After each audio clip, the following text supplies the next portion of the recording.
Hey everybody, it's me, Chris. Hope everybody's doing well. I was not here last week because I was in Nashville giving a speech to the American Council of Life Insurers, and I was on a plane back from Nashville when this live stream was supposed to happen. I should have put a note in the on the message board on YouTube. I didn't. Sorry, I was kind of running around crazy. But thank you for all of you who sent me notes and wondered if something terrible had befallen me. No, nothing terrible befell me. I was just on a plane. So sorry to miss. I really try not to miss these live chats. So sorry that I missed that one, but thank you for joining me this week. We're back and we've got 2 weeks worth of questions built up. Let's see what's going on. We've got the demolition of the East Wing now complete. The ballroom, 90,000 square foot ballroom, will be starting to be constructed. We got Donald Trump in about 10 hours headed to Asia for a week-long trip. We got the government still shut down. This is day 24. I think we are headed toward a month easily, maybe longer. Longest government shutdown ever was 35 days. Also, Donald Trump in 2018 and early 2019. We've got a massive NBA gambling scandal. We've got the World Series starting tonight. What else is going on? We've got college soccer recruitment happening in my life. But all is good. So let's get to it. And I should make a few pitches. I'll do that very quickly. Number one, just hit subscribe if you're not already a subscriber. If you are already a subscriber, try to tell somebody about why they need to become a subscriber. Like this video and all my videos, got over 100 people on here. We only got 11 likes. Like this video, just do it now. Get it out of the way. Then you don't have to worry about it. It's like Christmas shopping. Which, sidebar, I just found something that I want to buy for my wife and my mom for Christmas. So I'm very psyched. Put in the old brain and don't forget. You can also join my membership tier on YouTube, which is called the Diamond Club, much like the Diamond Dogs on Ted Lasso. Basically, what you get there is just more content. This week, every week, you get my Monday podcast with Chuck Todd. This week, I also posted more stuff. I hosted Chris Matthews' show where I talked to Rahm Emanuel, former Chicago mayor, among other people. I also posted my interview with White House historian Kate Anderson Brower, talking about the East Wing, which I thought was a very good and worthwhile conversation with a lot of nice history in it and not a lot of spin. So that's what you get if you become a member of the Diamond Club. I hope that you at least consider it. I'm building it out. So I'm definitely always going to be putting more content in there. I'm trying to figure out what else to put in there. So stick with me, but I'm building it out. Last thing you can do, which is simple, is just go into the super chat, which is the little rectangle with the $ down there in the right bottom corner of your screen, and make a donation. If you donate directly to me through that, I will bump your question in this chat up to the top, make sure it gets asked and answered. But as I always say, if you can't donate, I understand. Not everyone has extra money to donate. I get it. The one thing I will say, if you want to support what I'm doing, I need you to support what I'm doing. So either subscribe, which is free here, or thumbs up this video, or make a financial donation. Anything and everything is appreciated. All right, let's get to it. Sam GLG. Hi, Chris. Between saying Zoran Mamdani would laugh at 9/11 and producing an AI ad portraying Mamdani supporters as criminals, what do you make of Andrew Cuomo's campaign? I mean, he's just desperate. He's going to lose, right? I mean, I don't think there's any secret here. Like, look, I know Eric Adams, the current mayor, endorsed Cuomo yesterday, which is hilarious because like a month ago, he called Cuomo a liar and a snake. So yes, I know he endorsed him, but like the truth of the matter is a couple of things. One, Eric Adams is still going to be on the ballot a week from Tuesday. He's got out of the race too late to take his name off the ballot. So there's still going to be people who vote for Eric Adams, even though he's not in the race. Second, Eric Adams didn't have all that much support. That's why he dropped out. It was like 7, 8, 9% support. Mamdani's going to win. I just don't. I don't see any other way to skin that cat. Is that still a thing? People peel that apple. It's probably a better metaphor. I think that he's going to win. He's ahead. I think if everyone else dropped out and had their names removed from the ballot, and it was Mamdani versus Cuomo, I still think Mamdani might win, probably would win, but it'd be closer. But that's not the case. Curtis Sliwa, who's the Republican nominee, is in the race, and he's not getting out of the race. I don't think he's getting out of the race. I mean, there's another 10 days left in the race. So I just think Mamdani's going to win, and Cuomo's desperate. That's how I would explain that. Tara Reid, not that Tara Reid. Why haven't we heard much from Josh Shapiro or Pete Buttigieg? Seems like Gavin Newsom is cruising at the moment. Yeah. So, Tara, I mean, I think this is sort of calculated, at least in part, by Buttigieg and Shapiro, right? I think they figure why peak now, 2025, like let Gavin have his run right now. And then when more people are paying attention, get more involved. I also think, look, Shapiro is up for re-election. He's got to win that re-election. He's got a real Republican challenger. I think he'll win, but you got to keep your eye on the poll. I mean, we've seen that over and over again on Republican and Democratic side, people who are sort of like focused on 2 years from now running for president and they lose re-election. Happens all the time. So I think Shapiro makes a ton of sense. For Buttigieg, look, he's doing stuff. He's just not like going to Iowa all the time, but he's doing things. He's going on a lot of Manosphere podcasts. I mean, he is doing things. So I would say he might not be doing as much as Gavin, but he is doing things. Patrick Murray. Hey, Chris, happy Friday. Same to you. Elon Musk is making his own version of Wikipedia to, quote, end wokeness and remove personal bias. Do you think he will be successful or will it be another failed project by him? Man, I think first of all, I mean, I think Wikipedia, like 10 years ago, Wikipedia was dicey as a source. Now, like, I think the checks and the editors and the seriousness with which they take it, I think it is an amazing resource. Again, I check anything I read in Wikipedia, but like its search is unparalleled. Like if you search anyone, myself included, the first thing or second thing that will come up is the Wikipedia entry. So I don't see that being unseated. I mean, look, I wouldn't have told you that Elon Musk would be able to disrupt the auto industry, right? I mean, and he did that. So like, I'm not ready to dismiss it, but I think it's less likely. Let's see. Sherry Zimmerman, Chris, with my 74-year-old wisdom-filled ears and my bifocals on the 2028 prize, the country needs to recharge and infuse itself with the Buttigiegs, AOCs, and Tallaricos that will speak truth to power. Well, Sherry, the other thing that those three people have in common is they're all like 45 and under. I mean, I think Buttigieg is the oldest of those three, and he's like 41. So yeah, I mean, I could see with a youth injection, no question. Emil Cezanda, good evening. International viewer here. Do you think the GOP, first of all, welcome, thank you. Do you think the GOP strategists or power players have what it takes to convince Justices Thomas and Alito to retire from the Supreme Court before November next year?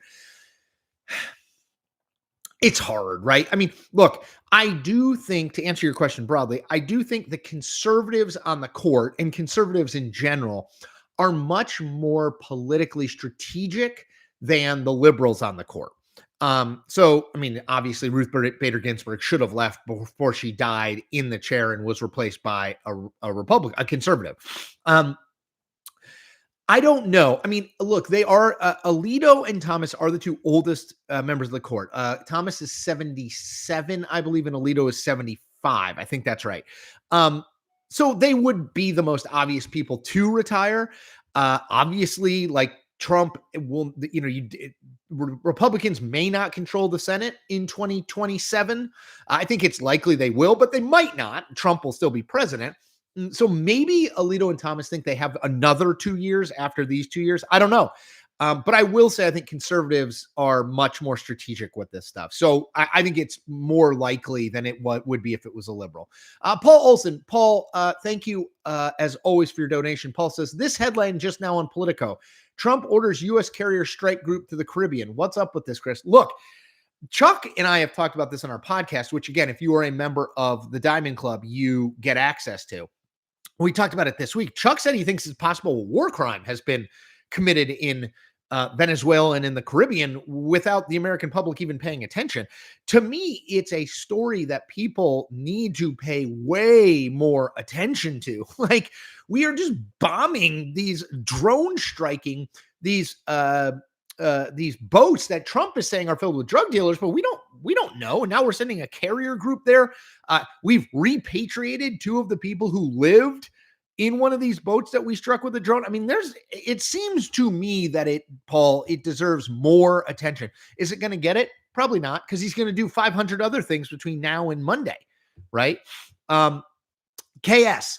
Hi, Chris. Do you think redistricting of the House constituencies will really cost Dems many seats? If so, how many? Couldn't it also be a double-edged sword, meaning one blue gone, but X purple created? Yeah, so that's the danger, of course, always when you are redrawing lines is that you are taking, let's just say in Texas, you are taking Republicans from Republican seats and moving them into Democratic seats to make those seats more Republican. The problem is you're taking Republicans from Republican seats, and you can sometimes take too many and turn a seat that isn't competitive into a competitive seat. Yes, that can happen. With the computer technology that is now available, it happens way less. Because it used to be that they were literally drawing these lines like on a map. Now it's all computer, so you can slice and dice the electorate really close to make sure you don't screw yourself. I would say overall, and obviously a couple new states have come on board in terms of redistricting. Virginia, which is controlled by Democrats, is one. If Florida and Ohio redistrict, and I think they will, if they do, I think Republicans are going to net 8 to 15 total seats out of this, maybe a little lower, maybe like 6 to 13, but I think they will net seats out of this. They just have they have more states where they have total control and can redraw the lines. Good question though. Brett Green. Hey, Chris, do you think SCOTUS will gut the Voting Rights Act? If they do, won't Republicans get like 20 more seats from it? Yes. So this Louisiana versus Calais, I made a video about this, but Louisiana versus Calais is a case that the Supreme Court heard last week.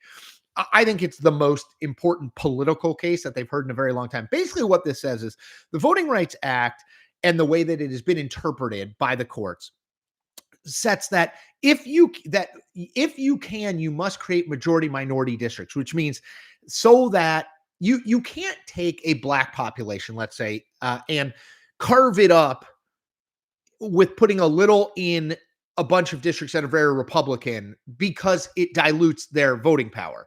You have to put it all together so that they have representation and voting power. If that goes away, which is, look, if you listen to the arguments made by the justices and the questions asked by the justices, I think you have to think that that's more likely than not. Yes, they will gain 20-ish seats, no question. That's a way bigger deal than redistricting. Like redistricting is a big deal, but you're talking about like 8 to 15 seats, not 20 plus seats. Very good question, Brett. Violent Zay. Do you think John Reed is a chance for lieutenant governor in Virginia? Sure. I mean, I think he's probably going to lose. My guess what happens is Spanberger wins, the Democrat Hashmi wins, and Jay Jones loses narrowly in the attorney general's race. Jay Jones would have won if it wasn't for this texting scandal, but the texting scandal is a huge deal and has gotten so much attention. And since I live in that media market, I've seen a lot of ads on it. Yeah, I think Reed will lose. And I think that Winston Earl Sears will lose. And I think that Jason Miyares certainly has the best chance of the three to win. MTC. It seems you let the young Republicans slide with a kids do dumb things excuse, but Plattner's dumb tattoo is disqualifying. You harp on Biden's health, but not Fetterman's. Why? Again, folks, I'm not a partisan. I know people want, like, I guess this is that I'm like a secret Trumper or something. I'm just not. Let me answer the question specifically. No, on the young Republicans text, I did not say it's just kids do dumb things. Yes, I think part of it is young men in groups often behave badly. But I have said in video and in writing, that is not to excuse their behavior. They should have known better and they should feel the consequences, which they have. They've all lost their jobs when they had jobs. I also said that I think it is a function of a culture that Donald Trump has helped encourage, which is this kind of what I would consider toxic masculine culture. So yeah, on Graham Plattner, I mean, I haven't called for Graham Plattner to drop out of the race or anything, but yeah, it's not good when you have a Nazi tattoo on your chest, and then you say like, "Oh, I didn't know it was a Nazi tattoo." Like you never looked into what it was, even if you got it when you were drunk in Croatia. Like my thing is, I hold both parties to account. Graham Plattner has said and done dumb things. Just a fact. I don't care if he's a Democrat, Republican, Libertarian, Green Party, whatever. He said and done dumb things. You want to run for the Senate? I think you should own up to the dumb things you've done and said. And there are consequences for dumb things you say. But I am not a partisan. I'm just not. I do my best, like, which doesn't mean that I get my balls and strikes calls right all the time, right? The next thing here is you say balls and strikes, but intentionally walk some while calling others out. Where's the consistency? I mean, I really don't intentionally do anything in that space. I do my level best to call balls and strikes, which doesn't mean I'm perfect. Doesn't mean I get them all right, but I try. I'll make you a little pretzel. Okay. Sam Sartre or Satry. If Trump actually got a $230 million payout from the DOJ, do you think it would make sense for Democrats to try to impeach him, or do you think it would just better to just try to win elections? Yes, stop impeaching Trump. First of all, they don't control the House, so you can't impeach Trump yet. But you mean if they win the House back in 2027? Yeah, I think it would be colossally stupid for Democrats to spend 1 minute trying to impeach Donald Trump between 2027 and the 2028 election. I just don't see the point. I just...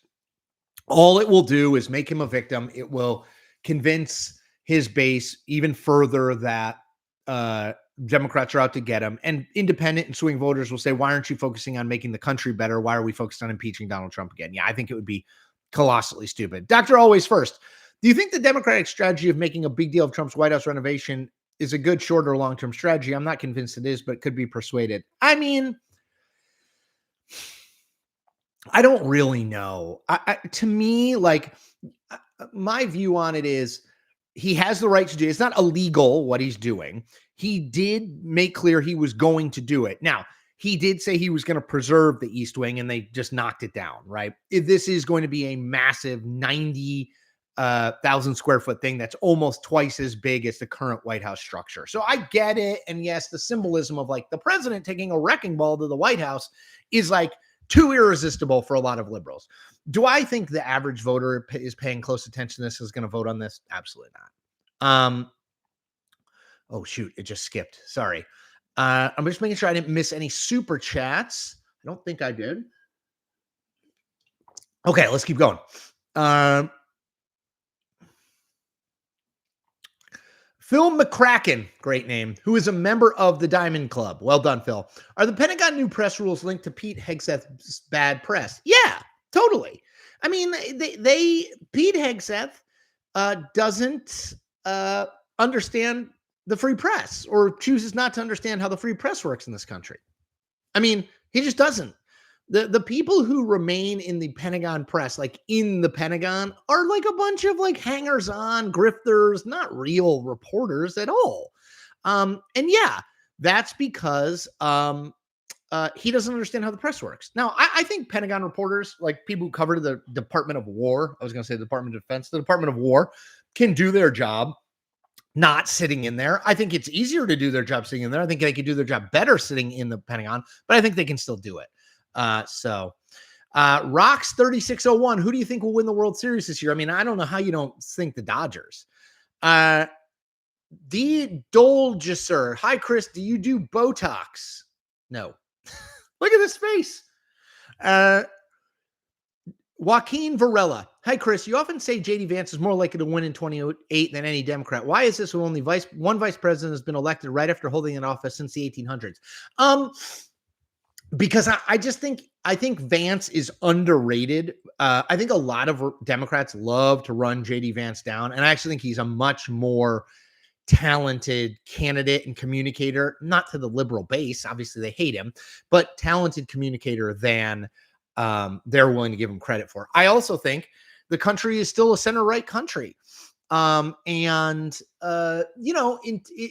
to see who who Democrats nominate for sure, before I can make any like broad scale conclusions. But I guess what I would say is, I think if the election were today, J.D. Vance would probably win. The election isn't today. It's several years from now. But when I say that, I just mean to say, I think a lot of Democrats really underestimate JD Vance, and I think that's a mistake. Anton Knee or Anton Nee. Can you talk about Canada? I mean, in general, I know what you mean. Yeah. So Donald Trump has basically said, like, we are not trading with Canada anymore. Is the tariffs basically because one province in Canada ran an ad with Ronald Reagan talking about why tariffs are bad, and so Donald Trump basically said, "Well, we're going to take our ball and go home." Do I think this will last? No, I don't, because almost nothing lasts with Trump, right? I mean, particularly on tariffs, right? I mean, he's all over the map. So no, I don't think this will last. I think this is probably a molehill, not a mountain, because again, I just don't see how. I think that he said this in a fit of pique, which he does a lot of things. I don't think he'll walk it back tomorrow, but I think the Canadian Prime Minister will call him and they'll make nice, and then Trump will go back and say, "Oh, they never meant it," and they apologized deeply to me with tears in their eyes, and they said, "Sir, you're the best," or whatever. So I don't anticipate that being that big a deal. Let me quickly stop and tell you a couple things. One, you can always donate to me in the super chat down at the bottom of the screen, the $sign. If you do, goes directly to me and supports what I do. You can also become a member of the Diamond Club, which is my membership club. You get more videos every single week. Mostly interviews with people I think are interesting. You also, if you want to, go over to my Substack, which is just my newsletter, and you get content over there too. You get some free content every day. If you want all the content, it's $6 a month or $60 a year, or as much money as you want to give me. Last thing, buymeacoffee.com. People are donating to me there, which is really lovely. You can make reoccurring monthly donations, which is really nice. And again, it's for more than just coffee. It's just called Buy Me a Coffee. All right, let's keep going. Davis Miller, thoughts on Andy Bashir's chances of winning the Democratic nomination? Not great. I think he's a really good candidate. I think he needs a little more charisma, but I think he's a good candidate and would be a good profile for the party. This is the 2-term governor of Kentucky. But I think I think he lacks a little bit of star power, and I think that might hurt him, particularly in a field that I think is going to have Gavin Newsom, Pete Buttigieg, AOC. I don't know if Andy Bashir's got the charisma and star power to keep up with those folks. But I think he is, like a good, incredible candidate, probably more of a VP than a presidential nominee. Joseph Rule, who will cave first, Republicans or Democrats? Assume you mean on the shutdown. I mean, Democrats will cave eventually, because the way that this government reopens is 7 Democrats in the Senate vote with the 53 Republicans to reopen the government. So Democrats will cave. The question is, do they get anything for it? And I don't know the answer to that. I think they will get a vote on healthcare subsidies, and I think that will pass because I think it's very popular. And I think politicians don't want people, when they go to enroll in Obamacare on November 1st, I don't think they want, oh my gosh, look how much my premiums have gone up, right? So I think that will eventually get a vote and it will pass, but Democrats will cave if we're talking from like a technical perspective. Francois Verde. Francois, thank you for your donation. I remember Karine Jean-Pierre being a terrible press secretary and the lady before her, Jen Psaki, being really good. Do you know why they changed? I can't believe KJP was the best candidate they had.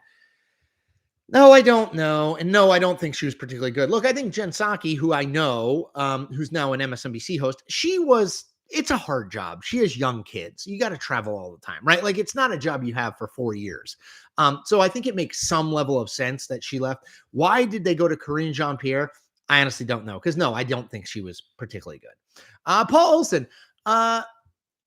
Paul, thank you for your second donation of this chat. I read this morning that the new gal at CBS might go after Brett Baer to host the evening news. Thoughts? Yes. So the new gal is Bari Weiss, Substacker, founder of the Free Press, now the editor-in-chief of CBS News.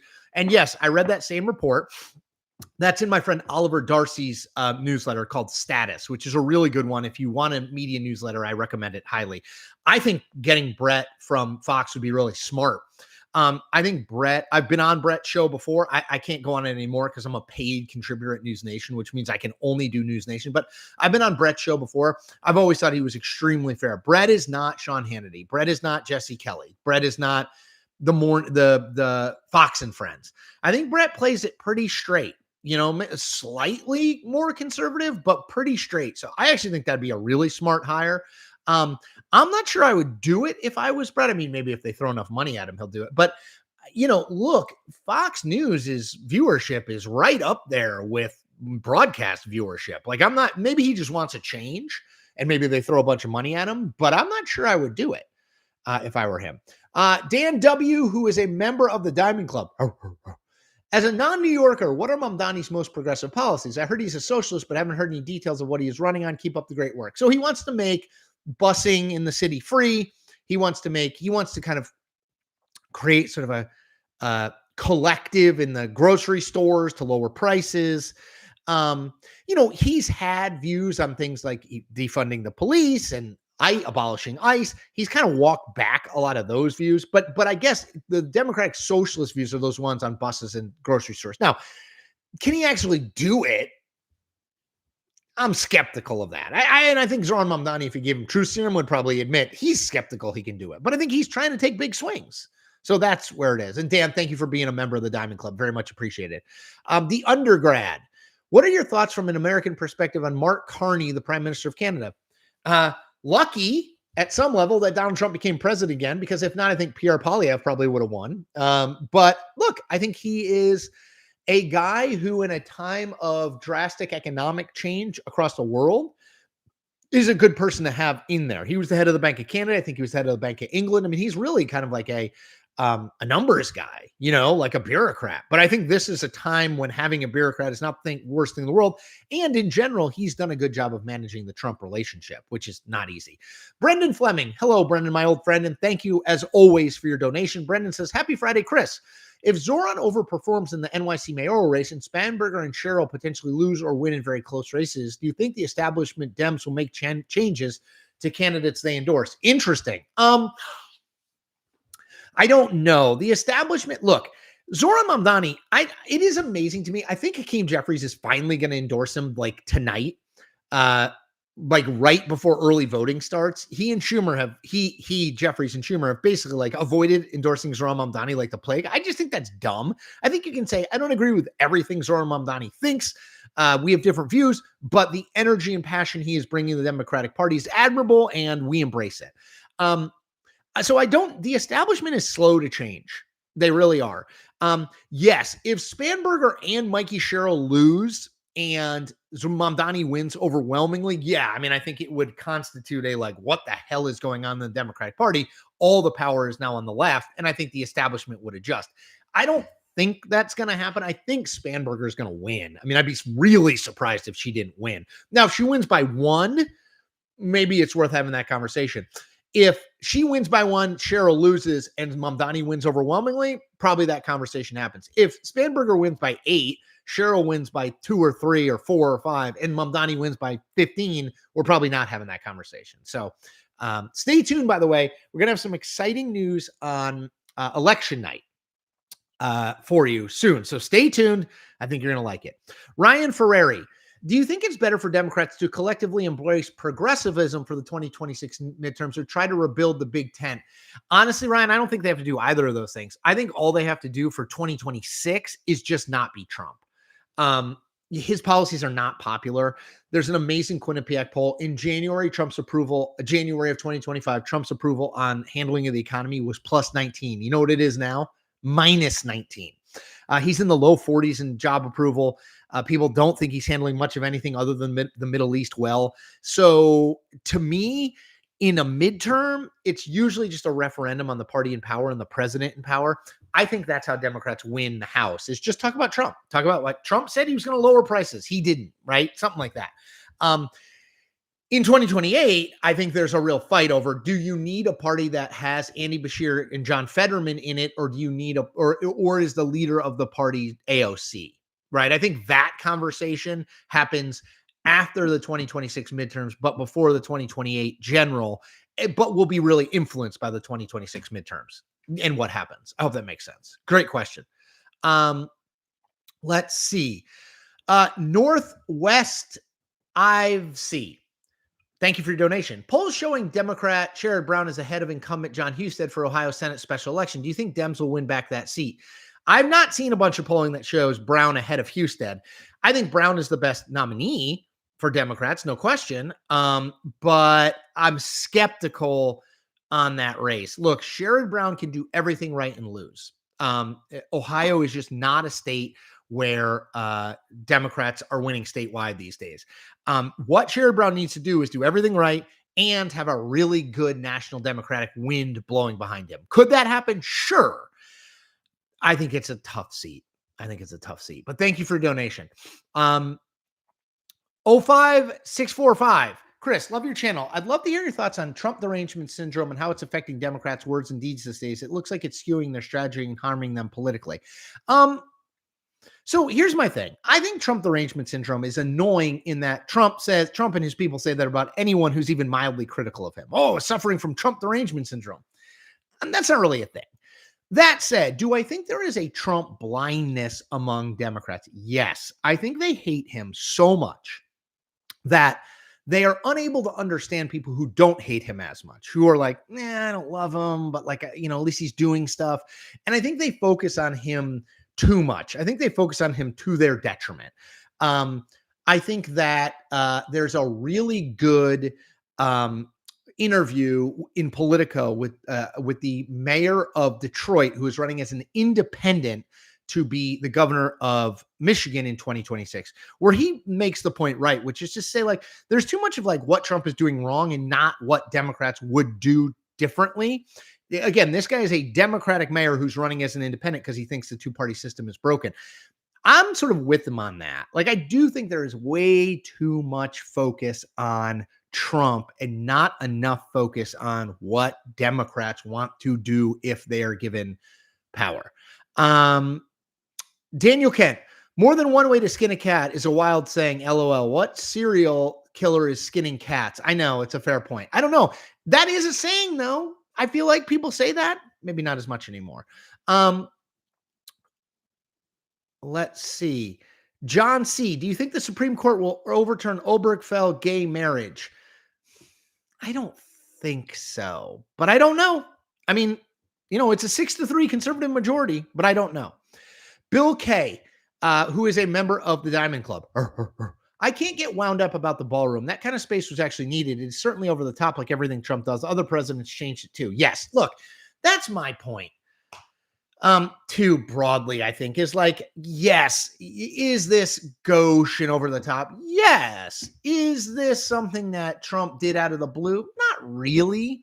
And I think, yes, other presidents have changed it. Now, like Barack Obama added a basketball court. He didn't like knock down a whole wing of the building. I get that. But he can do it. It is not what Donald Trump is doing is not illegal. Right. And I think it's really important to keep that up. Let's see. QB7. Why did the farmers and communities dependent on agriculture vote overwhelmingly for Trump, seeing what happened in his first term? It is clear that his policies do not benefit them, so why vote for him? Look, people vote against their economic interests all the time, not just farmers, not just people in agriculture. And I think it's because they are, farmers tend to be in more rural areas. Rural areas are overwhelmingly pro-Trump now. So people like Trump. In those places, even though I agree his policies, particularly on tariffs and trade, are not great for them. I mean, he always says things like, no one loves the farmers more than Donald Trump. I mean, whatever. That's kind of a hard thing to measure. But yeah, his policies are not great for them. But will they stop voting for conservatives? I sort of doubt it. Church of Brap. What do you think of Trump calling Canada's Reagan TV ad fake? I mean, look, I think it's important to remember, Donald Trump calls anything fake that he doesn't like. So it's just reality, including this ad. QB7 says, also, hi, Chris, I've been a fan of yours since CNN days. Thank you. Cairo Beach. Cairo Beach is just talking back. Okay. This is Aaron's channel. Chris, last live stream, you said you hadn't put any effort into the Stephen Miller plenary authority meltdown on CNN. Given the administration's actions during the current government shutdown, any thoughts? No, I mean, dude, I get what they are doing. They are trying to put as much power in the executive as possible. I get it. It's up to the judiciary. Brett Green says, we can't pay attention to that, Chris. We need to focus on the East Wing. Again, some people focus on the East Wing. I don't know. Let's see. Mood code. Why isn't there some standard geometrical, statistical way to draw congressional districts that some computer program could spit out? Is Congress addicted to gerrymandering? Well, of course, there is ways that they could draw districts that are draw as many competitive districts in the state as possible. A computer could do that just as easily as a computer could draw districts that are really heavily gerrymandered.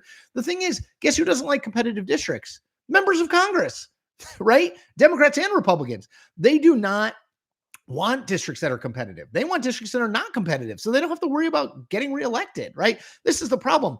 If you put politicians in charge of drawing the lines, they're going to draw lines that are beneficial to them, right? But yes, of course they could do it.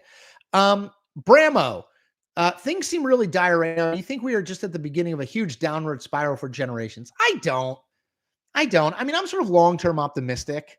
Yes, Donald Trump, I've said, he's either stretching the rubber band of democracy or the underwear of democracy very far. The question will be, what does it look like when he's done stretching it, right? Did it break? I don't think that's likely, but possible. Did it return back to its original form after he stretched it? Again, possible, but not likely. Or is it misshapen in ways that we're going to have to deal with, which I think is the most likely. But no, I don't think we're in the middle of a long scale disaster. I truly don't. Let's see. Spartan. Do you think Trump and Vance will try to distance themselves from Israel? No, because they own so much of it. I mean, Trump, if you read the Time magazine interview that Trump did this week, he's on the cover. If you read the Time magazine interview, he is critical of Netanyahu, particularly as it relates to Qatar. So he is a little bit critical there. And I think Netanyahu knows a lot of his political stuff is tied to Trump. So I think Trump has a little bit more power over Netanyahu. And he knows that, and Trump is all about power and exerting power. But no, I don't think they'll distance themselves.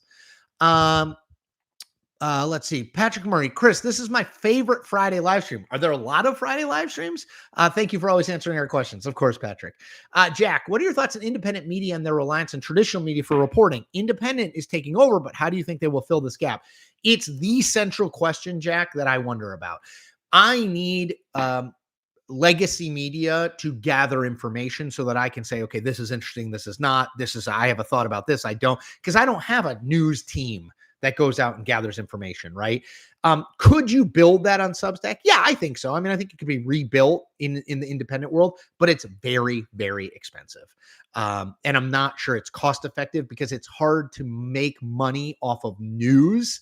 It's a little bit easier to make money off of analysis in this role, but that is a great question. And I think shows a really keen understanding of the fundamental question / problem of independent media and what we do with it. Let's see. Pocket Watch, my friend, says, thanks for doing these. Always. Thank you for being a member of the Diamond Club. And thank you for sending those almanacs of American politics to me. Richard Godshaw. Richard, thanks for your donation. Presidential pardons. What are your thoughts? Get rid of them.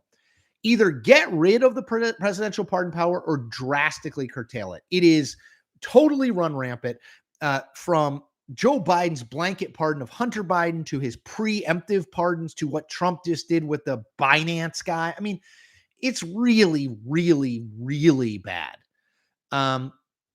Greg Anderson. Chris, don't you think some of the stuff Trump is doing calls for impeachment? Here's the thing. Donald Trump's not going to be impeached because the Senate is controlled by Republicans. So if you want to go down that road, like let's say the House, he's not going to be impeached even if the Senate is controlled by Democrats. I'll explain to you why. Let's say the House is controlled by Democrats in 2027, which I think is likely. And they impeach Donald Trump on fill in the blank thing. And it goes to the Senate. Okay. Let's say there's a huge swing in the election. So Republicans have 53 seats right now. Let's say Democrats wind up with 53 seats after this 2026 election. Unlikely, but let's just imagine it. They still need 7 Republican senators. No, it's a supermajority, I believe. It's not just 60. I think they would need 12 Republican senators to vote with them to remove Donald Trump from office. It's just never going to happen. So it's like, do you want to keep going down that road because he deserves it, even if it's not going to happen and it's going to make it less likely you're going to win power? To me, Political parties need to be organized around what is going to win you power. How do you win power? Because if you win power, you can do the things you believe in from a policy perspective. If you don't have power, like Democrats do right now, or don't right now, you can't do anything. So you need to, in the run-up to elections, do the things that are going to help you win power so you can do what you want. Impeaching Donald Trump ain't one of them. It's just not going to happen. John Ryan Cummings. Question I asked yesterday in your video comments. How would you compare Fetterman's situation with Sinema's last year, or Lamb, Boyle, Deluzio, and Gallego, who made it work? So Sinema, yes, was definitely out of favor with the Democratic base in Arizona and with Democrats in the Senate. She became an independent, though, right? Fetterman is still a Democrat. I don't think it's that far along for Fetterman yet. Look, I think the party should be broad enough to have Fetterman and Sinema in it, but obviously I don't, I'm not a Democrat, so I don't control how that works. But I do think I do think that the party needs to have them. Look, this is what I always say. If you're a Democrat, would you rather have Joe Manchin, who caucuses with Democrats but doesn't vote with you all the time, or Jim Justice, the current Republican senator who caucuses with Republicans and never votes with you? It's like the perfect getting in the way of the good, in my opinion. Paul Olson, do we also need the proposed triumphal arch? I know Trump is going to put an arch. He's a builder, and he's trying to build a legacy. Focus on the things you can control. Noah Khan, amazing. I love your work. I was just listening to Stick Season yesterday. Noah, thank you for your donation. Chris, don't you think that the Democratic Congress has figured out that impeachments don't hamstring Trump and don't advance their agenda? Noah, if they haven't figured that out, they need to now. It doesn't help them politically, and it doesn't get Donald Trump impeached. I mean, I guess you could impeach him in the House. It doesn't get him removed from office. I mean, it just doesn't. Jeffrey W. says, coming from the left, Vance is a scary good communicator. I totally agree. Underrated. The Banham Cotty. What are your thoughts on Trump bulldozing the East Wing? The media has made a big deal out of it. Again, I've talked about this. Is it bigger and more destructive than Donald Trump said? Sure. Is it something that's going to change a bunch of votes? No. The left is very, very unhappy about it. The right loves it. The average person who's not in the right or left doesn't pay attention. Evan, hey, Chris, love your stuff since you're on the point. What's the highest number that Trump's approval rating could be, but the Democrats still get the House? 49, 50.